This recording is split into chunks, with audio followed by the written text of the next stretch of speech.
Okay guys, so I just went for a quick swim in the pool. I'm going to be having some things I do and then I'll be headed to work. But I wanted to respond to someone who said your mother was a victim too of my abortion. My mother brought me to the clinic. She was not a victim. She was an adult. I was a kid.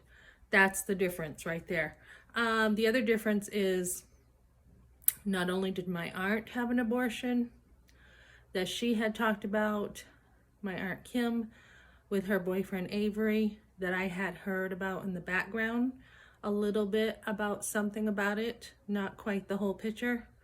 But the other thing is my mother had talked to my brother about having an abortion. So that when it's in the family, and there's 3 abortions on that side, plus from my aunt, it's not a victim mentality anymore. It's, I know what it is, and this was after what happened to me. So I've always felt kind of bad that after I was brought home to walk down the road from my boyfriend's mother, I was given the silent treatment, and then when I shut the door, like my whole demeanor had changed. I was just trashed on, right? I mean, I had a doctor who didn't say a thing. I had family condemn me, my father, my mother, shame me. Now I get the silent treatment. I get the cold treatment from the doctor. And then he's just like, put on your clothes after, right? So after all that, I had it. So I walked home, and then the last betrayal was my father. My brother happened to walk in and say, why was Melissa not in school? Why wasn't I on the school bus? And my father said, keep your mouth shut. Your sister had an abortion. So after, I kind of, it wasn't supposed to be. I mean, it was early release, so he wasn't supposed to know.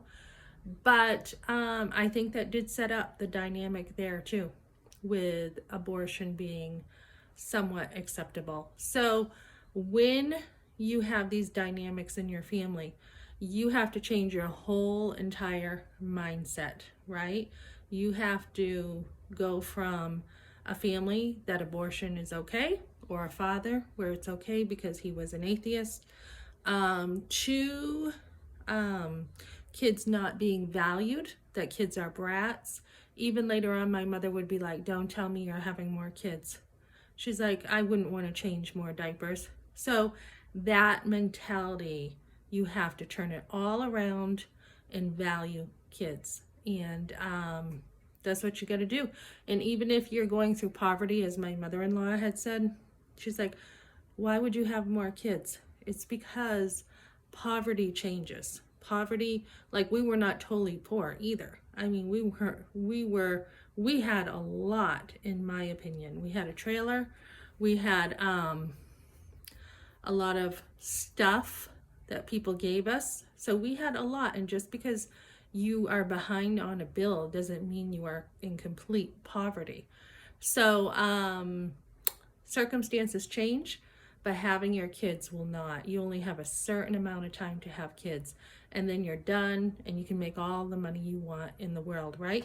If you really want money, it's right there. But if you choose to sacrifice and say, actually, we're going to sacrifice and go without some things to have kids, that's usually the better choice. So that's what I got for now, guys. Thanks.